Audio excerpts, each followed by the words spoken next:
8वें अध्याय की चर्चा चल रही है, जहां की 5वें और 6वें श्लोकों की चर्चा हमने लगभग समाप्त कर ली, जहां पर भगवान श्री कृष्ण ने अर्जुन के प्रश्न के उत्तर में कहा, अर्जुन ने प्रश्न किया, किम तद्ब्रह्म किमध्यात्म किम कर्म पुरुषोत्तम अधिभूतम च किम प्रोक्तम अधिदैवम विमुच्यते और अधिदैवम किमुच्यते। और उसके उत्तर में भगवान श्री कृष्ण ने कहा, अधियज्ञ कथम पुत्र देह मधुसूदन प्रयाण काल से कथम गेवसी नीतात्मभि। यह जो प्रश्न पूछे, किम तद्ब्रह्म किमध्यात्म किम कर्म पुरुषोत्तम अधिभूतम च किम प्रोक्तम अधिदैवम किमुच्यते अधियज्ञ कथम पुत्र देह मधुसूदन प्रयाण काल से कथम गेवसी नीतात्मनि।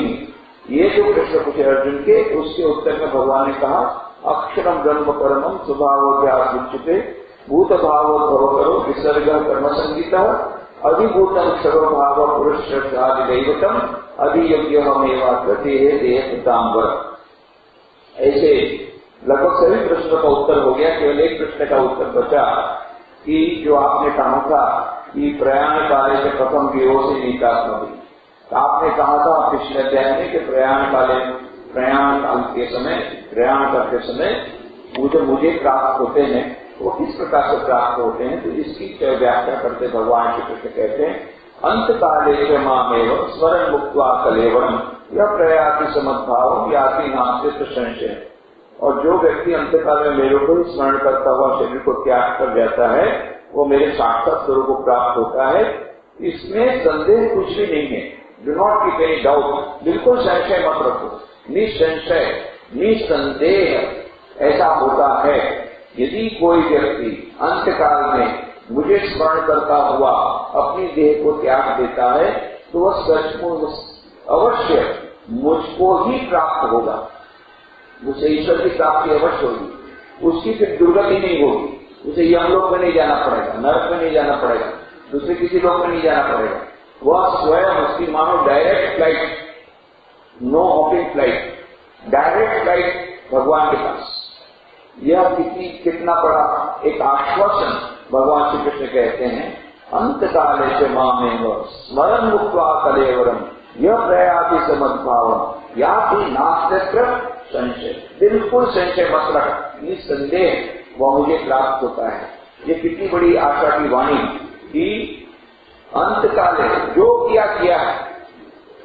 सब लोग, कुछ लोग ऐसा भी सोचते हैं कि चलो भाई सारा जिंदगी उठपुटान काम करो, अंत काले के मामे और स्वरण मुक्त्वा कलेवरम, बस अंत काल में भगवान का नाम ले लेंगे, सीधा डायरेक्ट गेट में चले जाएंगे। पर ऐसा होता नहीं है। साइकोलॉजिकल बात यही है कि अंतकाल में वही बातें आ जाती है जो सारी जिंदगी में की है, क्योंकि जो हमने कॉन्शियस माइंड में ज्यादा की हो वही जाकर के अचेतन मन में जाती है। चेतन मन में हमने जो ज्यादा से ज्यादा काम किया वही जाकर के अचेतन मन का पकड़ लेती है। कम काम करने से वो अचेतन मन में नहीं जाती, और उससे में मरते समय कौन सी बात याद आती जो अचेतन मन में। चेतन मन उस समय हमारे हाथ में नहीं रहता है। कई लोग रहते हैं जो कॉमा में चले जाते हैं, मरने पहले अनकॉन्शियस ही हो गए, आईसीयू में चले गए, उनको वेंटिलेटर पर रखा गया, अनकॉन्शियस हो गए, तो उनका तो फिर उनको स्मरण करने का तो कोई कॉन्शियस अटेम्प्ट वो कर नहीं सकते। तो कौन सी चीज याद आएगी जो उनके अनकॉन्शियस माइंड में, जो अचेतन मन में है। और अचेतन मन में कौन सी बातें रहेगी, जो सारी जिंदगी की वही बातें अचेतन मन में रहेगी। और इसीलिए कहते हैं कि कोई भी अंतिम क्षण में ईश्वर का नाम लेने से ईश्वर की प्राप्ति अवश्य होगी, ये बात तो पक्की बात है, इसमें संदेह नहीं। पर वो अंतिम क्षण कब आएगी इसका कोई भरोसा नहीं। अभी आ सकती है, एक क्षण बाद आ सकती है, एक साल बाद आ सकती है, किसी के लिए कब अंतिम क्षण होगी कुछ ठीक नहीं है। Every moment is a last moment. ऐसा साधकों को मानना चाहिए कि ये मेरी लास्ट श्वास है, उसमें भगवान का नाम ले लो। फिर एक और मिली एक्स्ट्रा तो उसमें भगवान का नाम ले लो, और एक्स्ट्रा मिली उसमें और भगवान का नाम ले लो। ये तैयारी यदि है तो फिर पछताना नहीं पड़ेगा। अब पछतावा हो तो क्या, जब चिड़िया चुप गई थी, राम नाम की लूट है, लूट सके तो लूट, फिर पाछे पछताएगा प्राण जाएंगे चुप। प्राण जाने के बाद फिर बोलेंगे मैं भगवान का नाम लूंगा, वो पॉसिबल ही नहीं। जब तक श्वास है, एक भी श्वास बाकी है, तब तक हमारे पास पुरुषार्थ है कि हम उस श्वास के द्वारा भगवान का नाम ले लें। जब सांस, अंतिम सांस छूट गई, फिर हमारा कोई पुरुषार्थ नहीं है कि हम भगवान का नाम लें। तो हमारे पास जो श्वासें बची हैं उसका हम सदुपयोग करते हैं, दुरुपयोग ये हमारे पर आधारित है। और जितना हम सदुपयोग करेंगे जितनी सांसों का, उसके अनुसार हमारे चेतन मन की जो सांस द्वारा, चेतन मन में हमने, चेतन मन के द्वारा जो बची हुई सांसों से हमने ईश्वर का स्मरण किया, तो फिर अचेतन मन में भी वही ईश्वर का स्मरण होगा। और फिर हमें प्रयत्न नहीं करना पड़ेगा, अपने आप वही भगवान का नाम आएगा, तो भगवान का नाम स्मरण होगा। और भगवान का नाम का स्मरण हुआ, बेड़ा पार, तो सीधा डायरेक्ट राइट ईश्वर के पास। हमने इसके पहले की चर्चाओं में कई उदाहरण दिए। श्री रामकृष्ण जी कहा करते थे, माँ शारदा देवी देखो, जिनको श्री रामकृष्ण के पास जिन्होंने दीक्षा ली है, रामकृष्ण संघ से दीक्षा ली है, या रामकृष्ण का मंत्र जिनको मिला है, या रामकृष्ण की कृपा उनको प्राप्त हुई है, उनका ये अंतिम जन्म है। तो कई लोगों को विश्वास नहीं होता था, माँ उसका तो इतना खराब काम है, तो कैसे उसका दुर्गति होगी, तो और कई जन्म उसको लगेंगे उसके पाप को नाश करने में। श्री रामकृष्ण को भी यही प्रश्न पूछा गया। श्री रामकृष्ण ने कहा देखो भाई कि बहुत बड़ा गोडाउन है, बहुत बड़ा गोडाउन, बहुत सारा रुई भरा हुआ है, उसमें एक चिंगारी किसी ने डाल दिया, उसको भस्म होने में कितना साल लगेगा? कि कितना भी बड़ा गोडाउन हो, एक चिंगारी भी लग गई तो भस्म होने में कितना टाइम लगेगा? उसी प्रकार से करोड़ों करोड़ों खराब काम किए, करोड़ों जन्मों तक किए, यदि भगवान की कृपा आ गई तो वो एक क्षण में वो सारे के सारे पाप भस्मीभूत हो जाते हैं और फिर उसको ईश्वर की प्राप्ति होती है। ये ईश्वर की कृपा और हमारे पुरुषार्थ में इतने तो अंतर है। हमारा पुरुषार्थ है वो सीमित है और भगवान की कृपा असीम है, उसमें असीम कृपा है और उस कृपा में असीम शक्ति है। वो असंभव को भी संभव करती है। हमने अभी देखा कि मूकम करोति वाचालम मौन लंघयते यह कृपा तमहम वंदे परमानंद मार्गम। उनकी कृपा से लंगड़ा भी पहाड़ चढ़ सकता है, एक पैर भी आगे नहीं बढ़ सकता है कोई लंगड़ा होगा तो, परंतु उनकी कृपा रही तो पहाड़ भी चढ़ सकता है। और गूंगा मूकम करोति वाचालम, वाचालम मतलब केवल बोलता नहीं है, वाचालम माने प्रवचन देता है। गूंगा कभी प्रवचन देगा पर ये संभव है, ईश्वर की कृपा से संभव है। जो जिसने कभी प्रवचन नहीं किया, अरे जो दूसरे आदमी के सामने बोलने में की लज्जा उसको होती है, बहुत शर्माता है, ऐसे ऐसे आदमी लोग बाद में भगवान की कृपा के बाद बड़े बड़े व्याख्याता हो गए, बड़े उपदेशक हो गए। अभी उनके लेक्चर सुनने को 1000 लोग जाते हैं। ये तो हमने अपनी नजर के सामने देखा। जो व्यक्ति बोल ही नहीं सकता था किसी के सामने, गूंगा इस सेंस में, इस अर्थ में कि बोल ही नहीं सकता था, एक आदमी के सामने उसके सामने बोल नहीं सकता, इतना शर्माता था, इतना लज्जाशील था। ऐसा आदमी भगवान की कृपा होने के बाद फिर क्या हो गया, ऐसा प्रवचन देना शुरू किया कि हजारों लोग उसका प्रवचन सुनने आते हैं। ये तो हमने नजर से देखा है। तो मूकम करोति वाचालम और पंगुम लंघयते गिरिम, ये तो हम लोगों ने भी देखा। वो लड़की ट्रेन से उसको फेंक दिया गया, उसके बाद में 49 ट्रेन उसके पास पर से चली गई, उसको बिना एनेस्थेसिया का ऑपरेशन कराया, एक पैर खत्म काट करके अलग कर दिया, एम्प्यूट कर दिया गया। तो उसको बोला गया बस अब सारी जिंदगी तुम एकदम बेसहारा होकर के अनाथ रह करके रहना, व्हील चेयर में अपनी जिंदगी पसार पास करना। उसने कहा नहीं, मैं माउंट एवरेस्ट जाएगी। सबने कहा पैर तो गया, दिमाग भी गया। हम तो सोचते थे केवल इसका पैर ही गया, दिमाग भी गया, एक पैर आगे नहीं चल सकती है, भाई के सहारे इतना धीरे धीरे चलती है, भाई का कंधे पर हाथ रख करके बोलते मैं माउंट एवरेस्ट जाएंगे। तो स्वाभाविक है सभी लोग हंसते, और उसने कर दिखाया। 2 साल तक कंटिन्यूअस ट्रेनिंग दिया माउंटेनिंग का, और 11 मई को 2013 को माउंट एवरेस्ट जाकर के आगे वापस भी आ गए। और जो कभी जिनकी भी कभी लेक्चर नहीं दी, वो तो वॉलीबॉल प्लेयर थी, कभी लेक्चर देने का सवाल ही नहीं है। अभी सारे IIM IIT सब जगह लेक्चर दे रही है, विद्यार्थियों को मोटिवेट कर रही है। तो ये तो प्रत्यक्ष उदाहरण है, मुकम करो की वाचाला पंगुमंडन कहते हैं। तो उनकी कृपा से असंभव संभव हो जाता है। तो इनकी कृपा में असीम शक्ति, ईश्वर की कृपा में। तो यहाँ पर यही कहा गया कि उनकी कृपा से करोड़ों करोड़ों जन्मों के करोड़ों करोड़ों पाप भस्मीभूत हो जाते हैं। अंतिम क्षण में यदि ईश्वर का नाम ले लिया, अजामिल का उदाहरण दिया था भागवत में, अजामिल का उदाहरण आता है। हमारे रामकृष्ण विवेकानंद भावधारा में ऐसी परंपरा है कि जो भी श्री रामकृष्ण का नाम लेता है, उसका मंत्र दीक्षा लेता है, तो उसकी सदगति हो जाती है, वो ईश्वर के पास चला जाता है। अंतिम समय में ईश्वर स्वयं, श्री रामकृष्ण स्वयं आकर के ले जाते हैं। तो किसी किसी के मन में बात जचती नहीं, अरे ऐसा ऐसा खराब काम किया, वो जिंदगी कैसा होगा। मां शारदा देवी कहती नहीं, अंत समय में उसको यदि ईश्वर का स्मरण आया, रामकृष्ण का स्मरण किया, तो उसका बेड़ा पार हो जाएगा। और ऐसा कई उदाहरण देखे, हमने पिछले वक्त कहा था चर्चाओं में, किस प्रकार से बलराम बसु, तो श्री रामकृष्ण के जितने सन्यासी शिष्य थे उनकी तो बात जो छोड़ दो। स्वामी विवेकानंद चौथी जुलाई 1902 को रात को 9 बजे बोलते हैं अपने सेवक को कि जाओ, मैं जब तक बुलाऊंगी तब तक ध्यान करना, और खुद भी ध्यान में मग्न हो गए, और फिर ध्यान की पंखों पर सवार होकर के अपने शरीर को छोड़ दिया और दिव्य लोक की यात्रा में चले गए। और उनके जितने गुरु भाई, अद्भुत उनकी मृत्यु हुई। इस प्रकार से अंत समय में भगवान का नाम लेते लेते भगवान के साथ चले गए। स्वामी ब्रह्मानंद जी रामकृष्ण मठ से प्रथम अध्यक्ष अंतिम समय बोलते हैं, क्योंकि वो तो राखाल, उनका नाम ही था राखाल, राखाल माने कृष्ण के सखा, और वो सचमुच उनका सच्चा स्वरूप उस समय प्रकट हो गया। अरे कृष्ण कृष्ण तुम आए हो, आओ आओ आओ। बाकी कोई कृष्ण को देख नहीं पा रहा है, और बोलते कृष्ण आए हो आओ आओ आओ। अरे मुझे घूंघर तो पहना दो, मैं कृष्ण के साथ नाचूंगा, अरे मुझे घूंघर पहना दो। ये सब बोल रहे हैं राखाल महाराज, बाकी लोग तो उसको देख नहीं रहा है। और ये अंतिम समय में उनको कृष्ण दिख रहे हैं, बोलते मैं कृष्ण के साथ नाचूंगा। और राखाल उनका सच्चा स्वभाव आ जाता है, और कृष्ण का नाम लेते लेते उन्होंने अपना शरीर छोड़ दिया।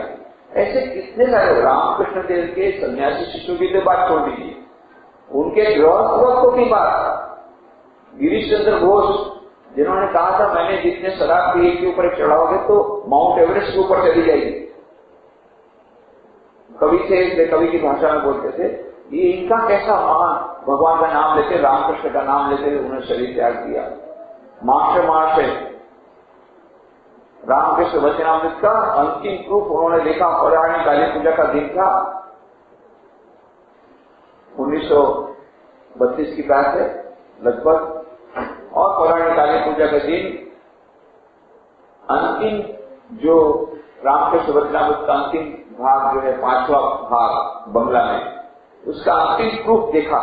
अंतिम प्रूफ बस, हे मां मुझे अपनी शरण में ले करो करके वहीं शरीर किया।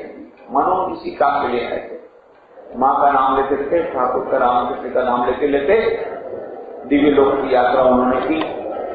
मार्च गिरीश चंद्र घोष, बलराम बसु की बात हमने कही थी। बलराम बसु वहां पर नृत्य शैया पर थे, सब उनके गुरु भाई सब आए थे, उनके सन्यासी शिष्य भी उनको देखने के लिए आए थे। इधर दूसरे कमरे में बलराम बसु की स्त्री बैठी थी, और उसने अपनी नजर से देखा कि सामने छत पर अचानक छत पर से ऊपर देख रहे थे घना काला बादल, ऊपर से आकाश से नीचे आ रहा है, आकाश बादल, और अचानक बादल एकदम छत तक आया और उसमें से एक रथ निकला, और रथ आकर के वहां पर वो छत पर गिरा, और उसमें से श्री रामकृष्ण बाहर निकले रथ में से, और जिस कमरे में मथुर बाबू थे उस कमरे में उन्होंने उसको जाते देखा, और बाद में बांह पकड़ करके बलराम बसु का बांह पकड़ करके वापस उनको रथ में बिठाया, और फिर रथ ऊपर चल दिया। ये सब बलराम बसु की स्त्री देख रही है। थोड़ी देर बाद मैंने पूछा क्या है, बेहोश हो गई ना, क्या है, क्या कुछ बोल नहीं रही है। तब एकदम से भाव मित्र जब उनके भाव का समाप्ति हुई तो बोले नहीं, मैं तो देख रही थी कि श्री रामकृष्ण देव आए और उनको लेकर के चले गए रथ में बिठा कर।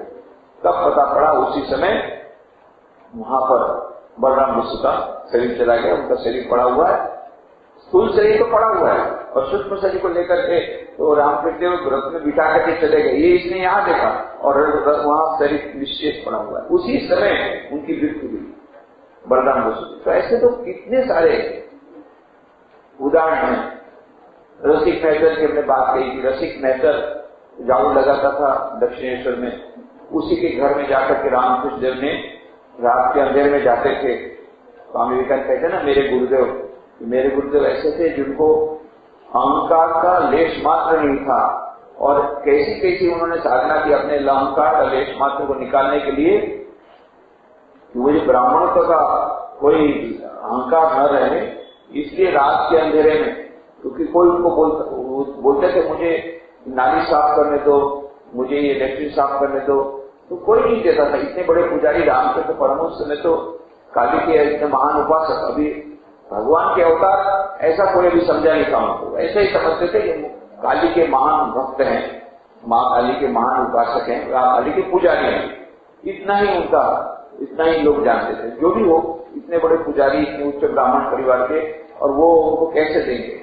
रात के अंधकार में जाकर के, वो रसिक मेहतर का घर था पास में। अभी भी यदि आप दक्षिण से जाएं कलकत्ता तो रसिक मेहतर का घर जरूर जाएं वहां देखने के लिए। तो वो रसिक मेहतर के घर में जाकर के रात को अंधेरे में वहां का नाली, अपने बड़े बड़े बाल थे उनके, उन बालों से सफाई करते थे। हे माँ, मेरे उच्च परिवार, उच्च कुल का जो अभिमान है, अभिमान को पोष दे मां। जिस प्रकार से मैं यह नाली पोष रहा हूं अपने, उस प्रकार से तू मेरे अहंकार को पोष दे, अहंकार को निकाल दे। ऐसी मां से रो रो के प्रार्थना करते हैं। तो इस प्रकार से श्री रामकृष्ण देव ने साधना की। वही रसिक मेहतर, ये तो बात की बात है, उसके पहले रसिक मेहतर देखता है रोज इतने सारे भक्त आते हैं और राम के उन पर कृपा करते हैं। किसी को समाधि होती, किसी को ये होता है, ये होता है। वो तो दूर खड़ा रहता था, अछूत है, वो तो झाड़ू लगाने वाला मेहतर है, उसका नाम ही रसिक मेहतर। तो दूर दूर रहता था लोगों के डर से, यदि नजीक में उसकी परछाई आ जाएगी तो लोग क्या कहेंगे, तो दूर रहता।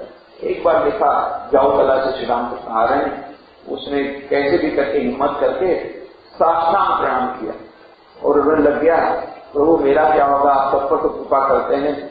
राम के दौर से कजा तेरा भी होगा, मरते समय मैं तो तुझे आकर के ले जाऊंगा।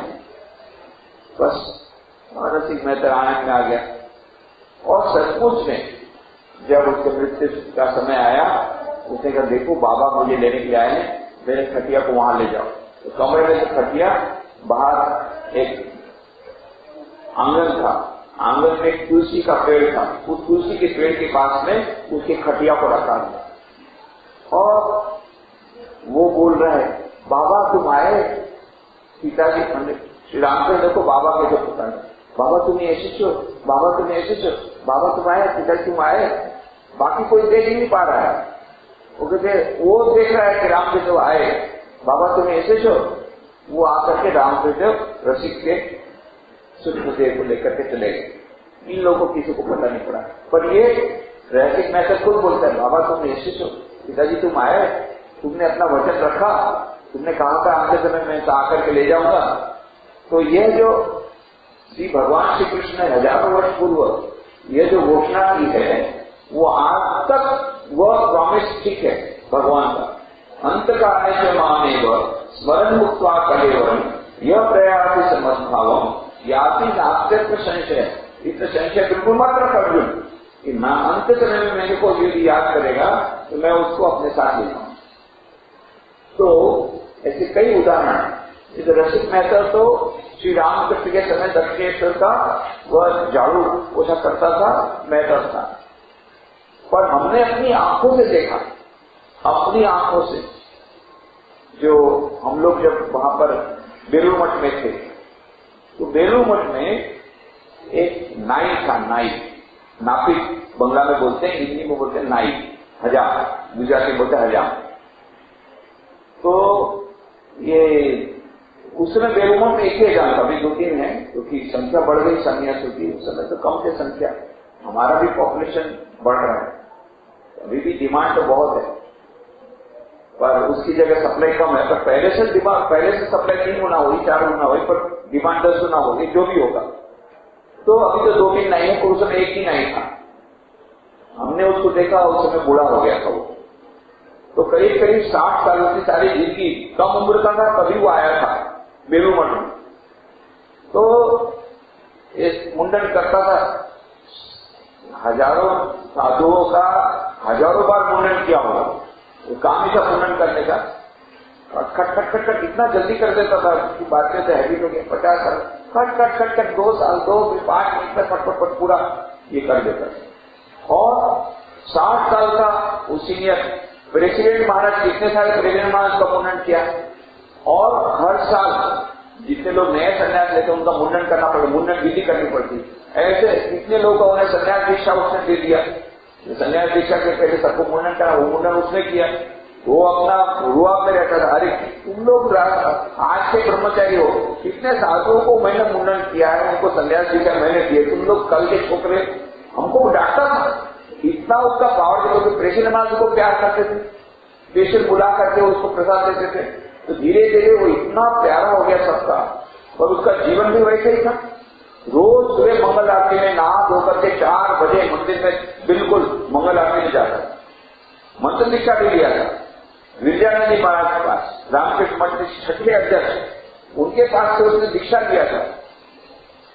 और मंत्र दीक्षा लेने के बाद महाराज ने तो उसको दीक्षा तो दे दिया, और मुंडन भी उनका करता, तो महाराज को प्यार भी बहुत करते थे। और दूसरे दिन आया रोते रोते, क्या हुआ, बोले मंत्र भूल गया। अब इसमें रोता क्या है, फिर बैठा था, फिर से मंत्र दीक्षा उसको दिया, 2 बार उसने मंत्र दीक्षा हुई। इसमें रोता क्यों है? तो इतना सीधा साधा था, बिहार का था, ओरिजिनली बिहार का, गंगा के किनारे, वो जो नॉर्थ बिहार में, उस जगह का नाम भूल रहे हैं, मुजफ्फरपुर के आसपास कहीं होगा, गंगा के किनारे, वहां की किसी गांव का होगा। तो वहां से वो आया था एकदम बचपन में, सारी जिंदगी उसकी बेलूर मठ में भी थी। एकमात्र काम सबका मुंडन करना, सब संन्यास होगा ब्रह्मचार्य को मुंडन करना। और ब्रह्मचार्य, हम लोग को ब्रह्मचार्य के उस समय तो बहुत डांटता था हम लोग को, क्योंकि उसका पावर इतना अधिक है। ऐसा नहीं, चलो साबुन मिला कर बैठो, सब ऐसा लाइन में बैठो, ऐसा करके बोलता। मतलब उस प्यार से कहने का मतलब उसका इतना अपनापन था रामकृष्ण मठ मिशन के साथ। और इतने साधु लोग, अब समझिए 6ठे प्रेसिडेंट महाराज के पास दीक्षा लिया तो 7वें प्रेसिडेंट महाराज उसको सम्मान देते थे, 8वें प्रेसिडेंट, 9वें प्रेसिडेंट, अभी तो 15वें प्रेसिडेंट है। तो इतने सारे प्रेसिडेंट महाराज जिसको सम्मान देते हैं, तो वाइस प्रेसिडेंट जनरल सेक्रेटरी कितना सम्मान देंगे, तो ऑर्डिनरी सन्यासी कितना कर देंगे। तो फिर ब्रह्मचारी को क्या समझेगा? वो तो बोले, अरे कल से तुम ब्रह्मचारी छोकरे, तुम लोग क्या समझोगे, चलो मैं तुमको ट्रेनिंग देता हूँ। वो आपको ट्रेनिंग देता, जो भी होगा। और दिल का बहुत साफ था, सरल, और ऐसा भक्त था। सुबह 4 बजे नहा धो करके ये मंगल आरती में आता था, और फिर सारा दिन सबका मुंडन मुंडन मुंडन, सबका मुंडन करना, ये उसका काम था, एकमात्र काम। फिर आखिर में बहुत बड़ा हो गया, तब अपने भतीजे को उसने वहां ला दिया। बोले अभी मेरा तो मेरा हाथ नहीं चलता है, 80 साल 25 साल का हो गया। तो बोले मेरा भतीजा करेगा, मैं गांव में जाऊंगा। 1 साल के बाद गांव में गया। फिर हम लोगों ने जब सुना, आश्चर्यचकित हो गए। मरने के 1 दिन पहले उसने कहा, देखो अभी समय आ गया, बाबा मुझे लेने के लिए आ रहे, रामकृष्ण देव आएंगे। मुझे कहा था हमारे गुरु ने कि मंत्र जाप करते रहो, तेरी सदगति होगी, श्री रामकृष्ण देव खुद स्वयं उसको ले जाएंगे। बोले समय मेरा आ गया है, मेरा खटिया गंगा के किनारे रखो, और मेरे मरने के बाद कोई रोना मत, क्योंकि मैं तो भगवान के पास जा रहा हूं, सब आनंद मना।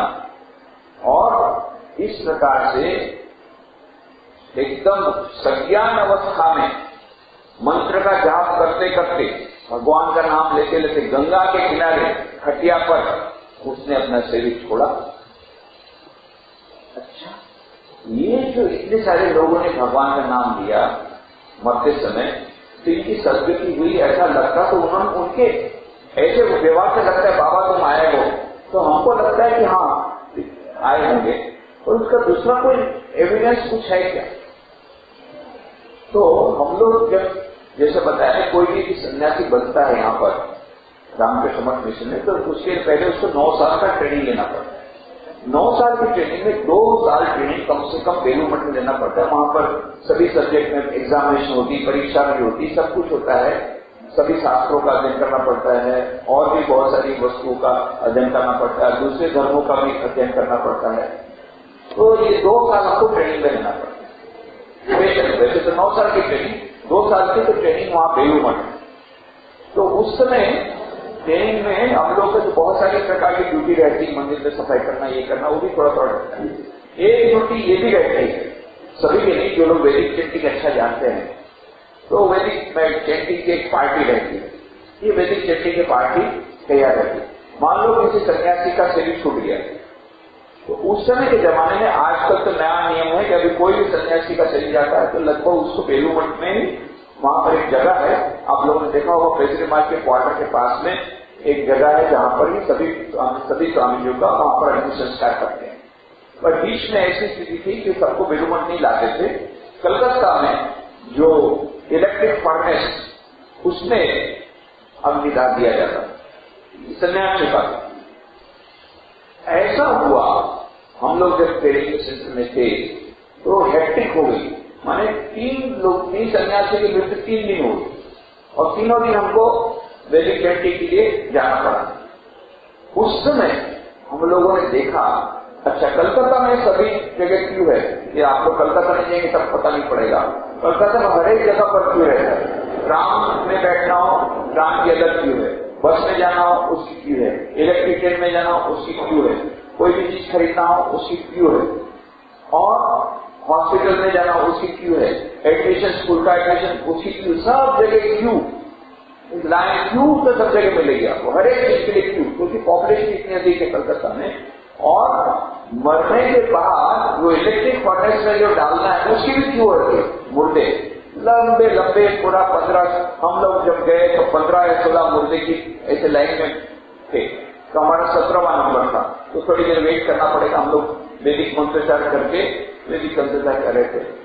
उस समय देखा ये जो 15 या 16 मुर्दे, बाकी सब तो ढका रहता, केवल चेहरा दिखता है। एक का चेहरा दिखा, इतना खराब लगा, ऐसा चेहरा मानो जिंदगी का, पूरे संसार का सारा दुख उस एक आदमी पर, इतना खराब चेहरा, मानो कितना दुखी है, उस चेहरे से पता पड़ता है। मर गया है वो आदमी, तो मर गया, पर वो जो दुख की छाया उस पर दिखती। और इधर हमारे सन्यासियों का हमने ले गए थे, मानो फूल जैसा चेहरा, एकदम दिव्य आभा, कोई साधारण से साधारण सन्यासी, और उसका चेहरा देखो मरने के बाद मानो फूल जैसा दिव्य आभा दिख रही है, मानो वो हंस रहे हैं। ये हमने अपनी नजर के सामने ये अंतर देखा, और तब हमको लगा ये जो भगवद गीता में जो कहा गया है, अंत काले के मामे व स्वरम भुक्त्वा कदेवरम यह प्रयाति समर्भाव याति नास्त्यत्र संशय, जो पुरुष अंतकाल में मेरे को ही स्मरण करता हुआ शरीर को त्याग कर जाता है, वो साक्षात मेरे स्वरूप को प्राप्त होता है, इसमें कुछ भी संदेह नहीं है। ये सब देखने के बाद हमारा सब संदेह जाता है कि भगवत गीता ने जो कहा है बिल्कुल कोई संदेह नहीं। जो ईश्वर का स्मरण करके जाएगा उसके चेहरे पर वो आभा रहती है, वो प्रकाश है, वो मानो हंसता हुआ चेहरा, ऐसा लगता है कि अभी हंसेंगे। सभी सन्यासी, 1, 2, 3 ऑर्डिनरी सन्यासी, ऐसा नहीं कि हम प्रेसिडेंट महाराज की बात करें, वाइस प्रेसिडेंट महाराज की बात करें, जो हमारे बहुत सीनियर स्वामी, उनकी बात नहीं कर रहे। साधारण सन्यासी जो साधारण काम किया करते थे, उनका काम ही था बस वो घर, वो माली का काम किया करते थे, किचन में काम करते थे, ऐसे जो सन्यासी साधारण काम करते थे, परंतु मरते समय हमने देखा, हमने अपनी नजर के सामने देखा 2 डिफरेंस। यहां पर ये 17 लाश पड़ी हुई है, उनका चेहरा और ये चेहरा एकदम जमीन आसमान का अंतर।